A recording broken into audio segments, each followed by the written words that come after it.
So ito na siya uli kinabukasan, o di ba? Mas marami na yung bulaklak, mas maganda. Kaso nga ang hindi ko gusto, nagko-close open siya. Paggabi, na ano to, natutulog din yung bulaklak. Sige, okay. I-try natin uli bukas ng maga. For sure. Kung ano mangyayari. Kung matulog uli ang bulaklak na ito sila at magsasarado. Diba? Nag-uusap kami sa messenger at akala ko ay hindi mapapa sa atin. Galing pa kasi ito ng typo. Oh, yan. Ang ganda. Ang dami niyang ano, yung buko. O, diba? Hindi ko maintindihan. Nung kinuha namin yung originality nito na ano, bago niya itinanim, ay dalawang kulay. Nagtaka kami, bakit ganito na lang, single color pala siya. At saka yun, parang aming petal siya yung kumpul ba. But anyway, ang ganda naman, oh. O, diba?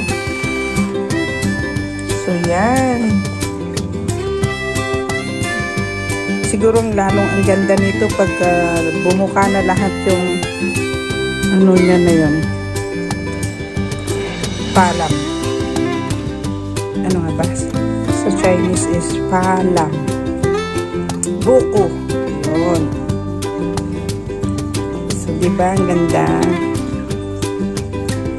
Bukas, update natin kung ano na hitsura.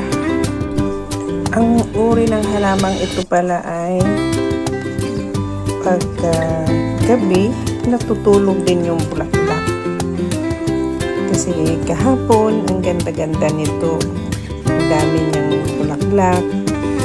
Nakakatuwang tingnan. Pero nitong gising ko, wala na yung mga bulaklak niya. Oh. Tingnan ko siya mamaya tanghali. So, ito na siya uli kinabukasan. O, diba? Mas marami na yung bulaklak. Mas maganda. Nagko-close open siya. Paggabi,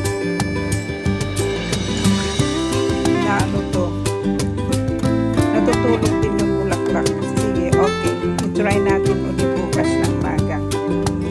For sure. Kung ano mangyayari. Kung matulog uli ang bulaklak na ito sila at magsasarado.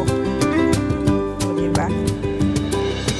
So, ayan. At dahil tinanghali ako ng gising, naunahan ako nitong bulaklak.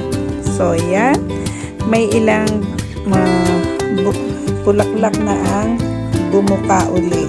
So, ayan. So, ito nga mga best, talaga palang natutulog ang bulaklak na ito paggabi.